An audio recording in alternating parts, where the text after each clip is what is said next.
গরু পাচারের অভিযোগে বাংলাদেশি সন্দেহে 6 জনকে আটক করল স্থানীয় বাসিন্দারা। ঘটনাটি ঘটেছে মঙ্গলবার ভোরে মাথাভাঙ্গা 1 ব্লকের বৈরাগীরহাট গ্রাম পঞ্চায়েতের যোগীরডাঙ্গা এলাকায়।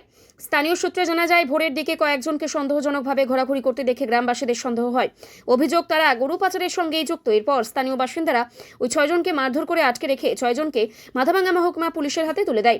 খবর পেয়ে দ্রুত ঘটনাস্থলে পৌঁছে মাথাভাঙ্গা থানার পুলিশ ও বিএসএফ আটক ব্যক্তিদের উদ্ধার করে পুলিশ নিজেদের হেফাজতে নিয়ে মাথাভাঙ্গা মহকুমা হাসপাতালে ভর্তি করায়। খবর পেয়ে হাসপাতালে ছুটে আসেন মাথাভাঙ্গা মহকুমা পুলিশ আধিকারিক সমরেন হালদার, আইসি হেমন্ত শর্মা সহ বিএসএফ এর আধিকারিকরা। পুলিশ ঘটনা তদন্ত শুরু করেছে।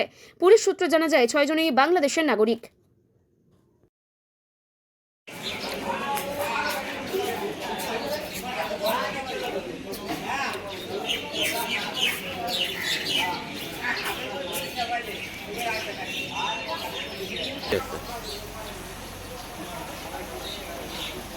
ছবি করতেছে না।